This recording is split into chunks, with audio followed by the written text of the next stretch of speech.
Hey everybody, Dean Graziosi, multiple New York Times best-selling author, but even more importantly, a broke kid who found real estate over 22 years ago and became a millionaire in my 20s because of it, and I've gone on to teach hundreds of thousands of people to do the same thing. I have a place on this page for your name and email address for two really important reasons. One, I've created the best training I've ever put together in my life to show anyone how to take advantage of this down market and put money in your pocket. I don't care if you're broke and in debt and never thought about real estate, or you're an investor that wants to go the next level. You need to put your name and email address and be ready to be blown away. Secondly, just for entering your name and email address and watching my training videos, one of you is going to win one of my investment properties. $65,000 is what Zillow says it's worth. It's rehabbed and rented for $750 a month. Somebody's going to get the keys. No catch, no strings, no kidding. And lastly, I produced a video that shows my life, well, if I didn't do something different, if I didn't take action with real estate. I'd like to show you that right now. But at any time, put your name and email address, and I'll see you on the other side.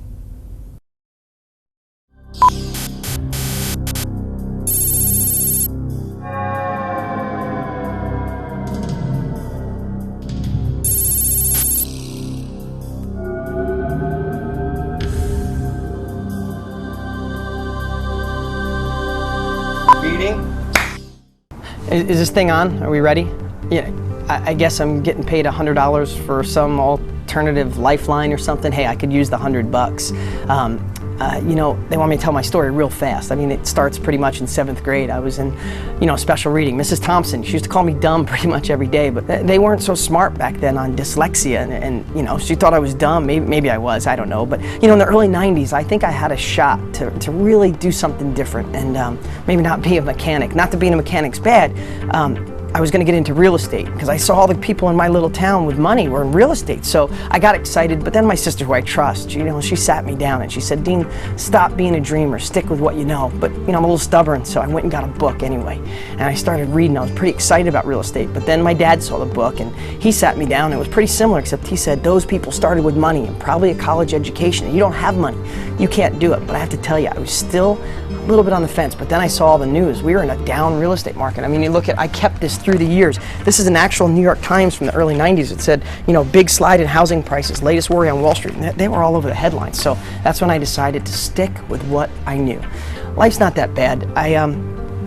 I've gotten some raises through the years. I had really good health insurance, but my boss, who's in the other room right now, things are tight, so he had to take back the health insurance.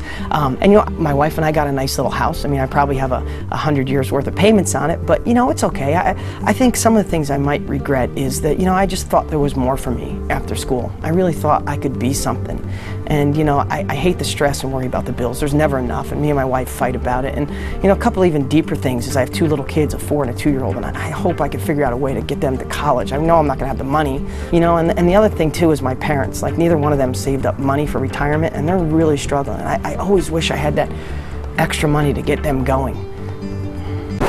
The heck with that. Hey everybody, this is the real Dean Graziosi in present time, not an alternative timeline. Everything I said in that video was true. I was in special ed. I was broke. My family tried to tell me not to do anything different, to play it safe. And it was the worst real estate market in a long time in the late 80s, early 90s. But you know what? I made a decision.